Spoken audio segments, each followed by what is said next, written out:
Bridget here from Move to Nurture Pilates. Today I'm here to talk about hip extension and why it's really important for staying well and living well for longer. Let's just talk about what hip extension is. So hip extension is when your leg is behind your hips. So this is hip flexion, bending your thigh bone in front of your hips.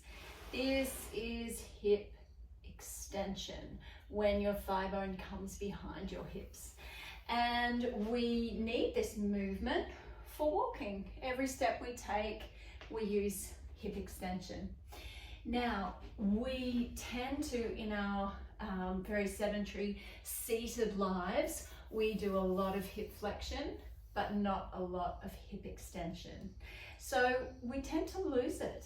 And what that means is when we lose that ability for the thigh bone to travel behind the hips comfortably and with strength, we make our steps smaller.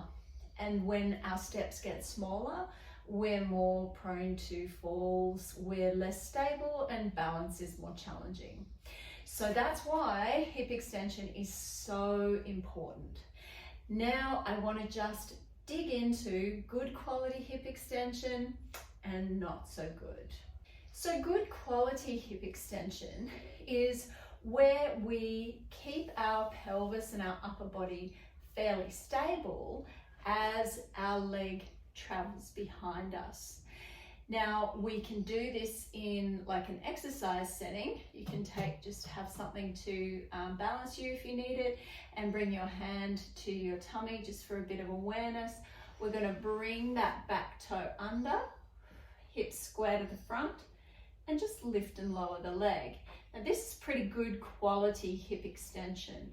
My spine isn't moving whilst my leg moves. Now I'm going to do some not so good quality. So now my spine is going to move, my pelvis is going to let go. I'm kind of opening at the front as my leg comes back. Still quite hard work, much more so in my standing leg than in the leg that I'm moving, because I'm kind of wobbling around on my standing leg. So just change legs and we'll come back to the good quality. So we're going to close the front of the body, stay connected through the core, pull your muscles in just a little bit, toe tucks under at the back, legs stay straight, hips square to the front, and it's just a very small movement, little lift. Now what you might notice when I come back to that other side is that when I lift the leg, I get a nice round apple in my booty from that effort of lifting. My pelvis is tucked under a little bit. It's actually moving in the opposite direction, and that helps me really strengthen this glute.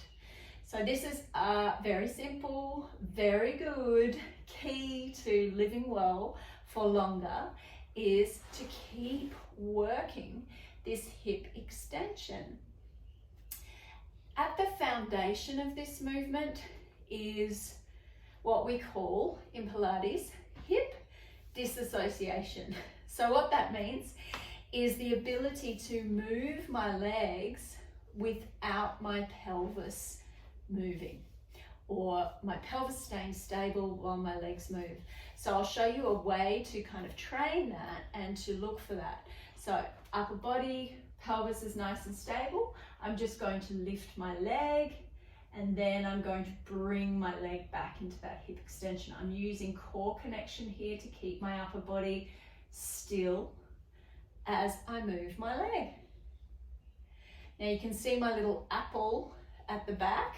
When my leg comes back, my booty working at the back, my core's working at the front to keep my upper body stable as my leg moves. Let's go to the other side. Coming up and back. So you can always use your breath to help you find the stability when you need it. And pelvis is not moving. Let me show you a bad example. All right, so I'm just like wobbling around. I'm still doing the movements, feeling great. great, or it's not really feeling that great. Everything's wobbling. Okay, so we want to find stability through the core, through the glutes, little lift with the back leg. It's really small, leg stays straight. The other thing, you might cheat and you want to kind of just bend your back leg, and you notice when I'm bending my leg like that, my thigh bone's actually not behind my hips. So I'm actually not doing hip extension when I'm in that position. So it's got to be straight, small, booty working, core working to keep your upper body nice and connected.